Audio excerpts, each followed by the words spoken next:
I get frustration from a certain perspective. The iPhone 16 Pro Max looks the same as the iPhone 15 Pro Max, but after spending a week or so with Apple's newest iOS phone, I can assure you that there are significant and noticeable differences, including some that will forever change the way you use an iPhone. First, this phone is bigger. The titanium body is slightly larger and 6 grams heavier than the iPhone 15 Pro Max. The screen is a hair's breadth away from 7 inches, but the Super Retina XDR OLED screen is larger not just because of the chassis. Apple slimmed down the bezels on the iPhone 16 Pro and Pro Max to give you a giant 6.9-inch canvas of bright, colorful pixels. The other major difference is a new button on the right side below the power or sleep or Siri button. Apple would prefer that we do not call it a button, though it is in part 1. You can press the recessed camera control button down and it moves, but it also has a haptic response that makes light presses feel like the button is moving. It even includes gesture recognition.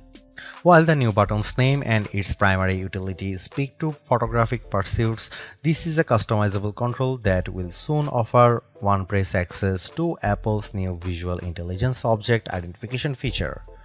On the inside of the iPhone 16 Pro Max is a faster and more efficient A18 Pro. It's not hugely different from the A17 Pro that came before it, and most customers will never tap into its true power, but it's clear to me that Apple's Pro line of smartphones are more than ready to live up to their names. If there was ever a pocket supercomputer, the iPhone 16 Pro Max might just be it. All this hardware is in some ways no more than a vessel for Apple's next big thing, Apple Intelligence. However, Apple's own take on AI is also the greatest source of frustration, as it's far from complete. In fact, early iPhone 16 customers won't see much of it at all unless they install an iOS beta. Features like writing tools, a prettier and somewhat smarter Siri, summaries of long emails, and Photos updates, such as creating your own memories based on a prompt, should show up soon after the iPhone 16 Pro Max starts shipping, but other features are essentially to come. There is no image generation, Genemojis, ChatGPT integration, or support for languages other than English, and Siri has yet to display any of its existing personal context capabilities, which might be Apple's secret weapon when it comes to winning the AI battle. Siri with Apple Intelligence will eventually be able to use what it knows about you from all your information on the phone to better help you get answers and get things done. All of this might show up this year or it might be next year, and that fact puts a little damper on my iPhone 16 Pro Max enthusiasm. If you are not buying this new iPhone for Apple Intelligence, then allow me to direct your attention to the formidable camera array. While it's not entirely new, there is a new and faster sensor behind the 48 megapixel main fusion camera, and the ultrawide makes a leap from 12 megapixel to 48 megapixel. The 5x optical zoom is mostly unchanged, as is the 12 megapixel true depth selfie camera. There are, however, myriad new imaging and even audio tricks that I'm certain every iPhone 16 Pro Max owners will love. There's 4K 120fps videography that can, via a new speed tool, be stopped down in increments to give your videos a truly cinematic feel. There are also new audio mix tools that, in certain environments, can add studio quality to audio that wasn't captured with a microphone. Apple has also added some new image styles and undertone controls that I'm not sure will get as much use as Apple would prefer. If you are asked to me, the choice between the base iPhone 16 and the iPhone 16 Pro Max is simple. You gain a ProMotion display, a 5x zoom camera, and Apple's most powerful mobile chip. The differences between the iPhone 16 Pro and 16 Pro Max, however, are more subtle this year.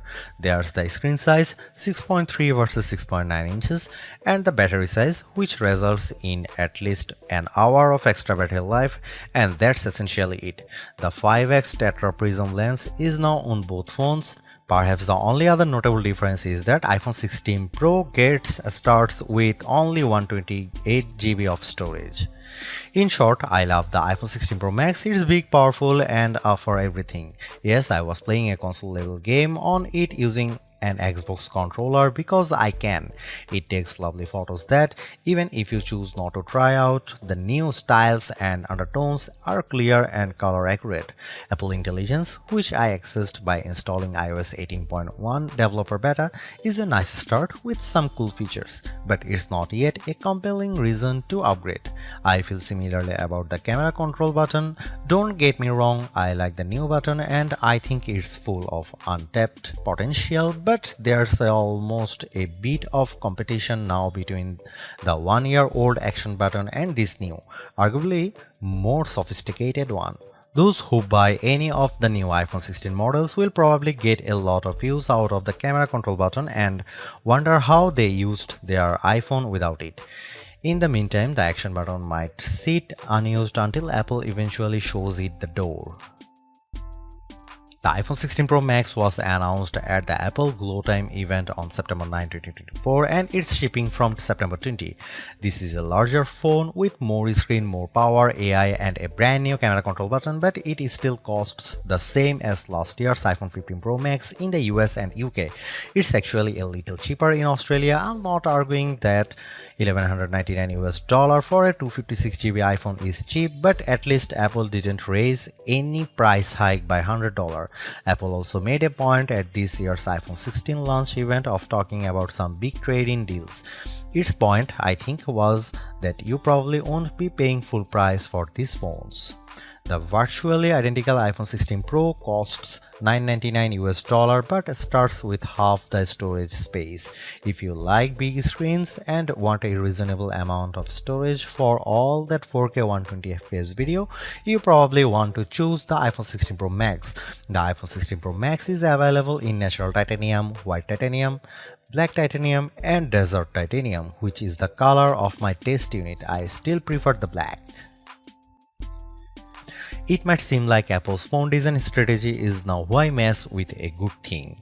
In some ways, that's true. The iPhone 16 Pro Max doesn't stray far from the aesthetic first established with the iPhone 12, but also carries forward the myriad challenge made over the last few generations, like the smoothed out edges and new action button which replaced the silent switch on the Pro models last year. Its dimensions are close to those to the iPhone 15 Pro Max but enlarged by a few millimeters here and there. The 16 Pro Max is 163mm by 77.6mm by 8.25mm and weighs 227 grams. That's 6 grams heavier, 3.1mm taller, and 0.9mm wider than the iPhone 15 Pro Max. If you are comfortable holding and using the iPhone 15 Pro Max, I suspect you will have no trouble with the iPhone 16 Pro Max. I can't say the new phone felt substantially larger in my hand, but I do notice the difference in screen size. The bottom edge features microphone and speaker perforations, along with a USB-C port that, with the right cable, can support Thunderbolt 4 data transfer speeds. There's also a speaker slot along the very top edge of the display. Together with the bottom edge speaker, this phone can produce undistorted room-filling sound. Highs are sharp, mids are strong, and bass is good for the device size. Button placement is mostly identical to last year, with the volume buttons and action button on one side and the larger power or sleep or CD button on the other side. They are joined, however, by a new button, camera control, roughly the same size as the power button. The camera control button is a multi-purpose control that can recognize physical presses and lighter presses to enable haptic response and gestures. It offers instant access to the camera and with those other presses and gestures to various virtual millimeter lenses and camera settings. The materials and build quality are once again excellent. Apple used grade 5 titanium on the body over a graphite-clad aluminum substructure. Apple has also upgraded its ceramic shield, which may make it less susceptible to cracks and scratches, although I was quite careful with my 1TB desert titanium test unit, so I can't say for certain if this is the case. Okay, I did get it wet, purposely running the IP68 rated iPhone 16 Pro Max under a garden sprinkler. It was fun to watch the screen activating as it was touched by 1,000 tiny fingers when it was just water droplets, but the phone was otherwise unmoved and unharmed by the deluge. Sometimes I wonder how Apple might say its next screen technology. Will it add duper to it so it becomes super duper Retina XDR display? I mean, it may have boxed itself into a corner, but Apple skirted the issue this year by leaving its iPhone display technology pretty much untouched. This is a giant screen 6.9 inches achieved through a combination of a slightly larger chassis and pleasingly thinner bezel. There are more pixels than last year. The iPhone 16 Pro Max screen is 2868 by 1320 while the iPhone 15 Pro Max is 2796 by 1290. There's more pixels but not a higher density. This is still 460 ppi and so falls behind the Samsung Galaxy S24 Ultra's QHD Plus display, at least on the ppi front.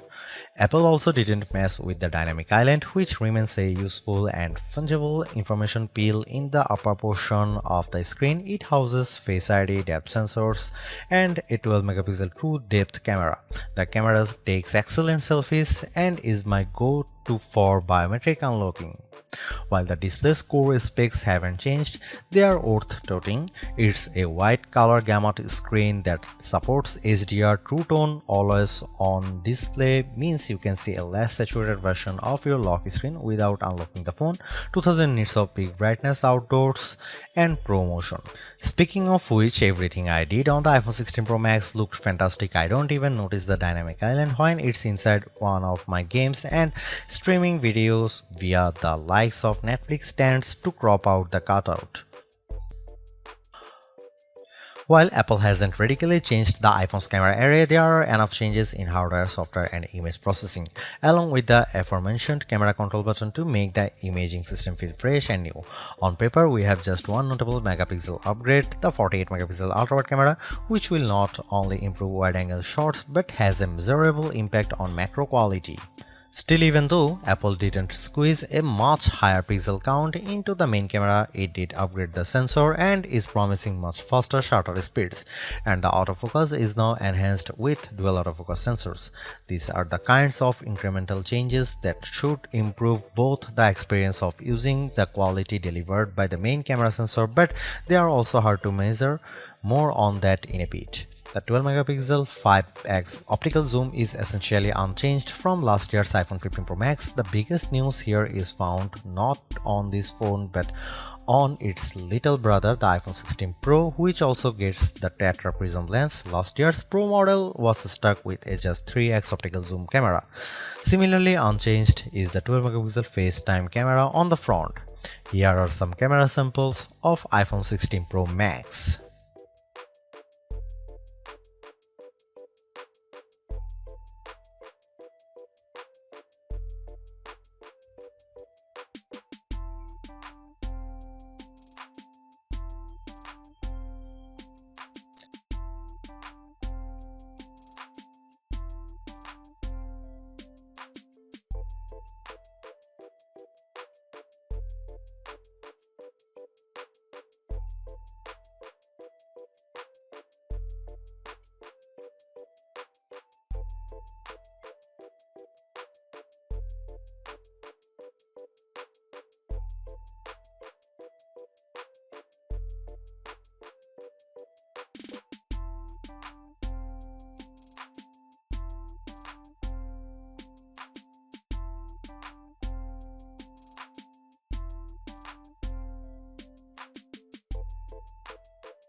The iPhone 16 Pro Max have everything we have come to expect in a year-over-year upgrade even without Apple Intelligence. The 6.9-inch iPhone 16 Pro Max have a slew of upgrades including a good battery life, outstanding photo and video chops and iOS 18. The iPhone 16 Pro Max are excellent phones worthy of a spot in your pocket if you can afford them.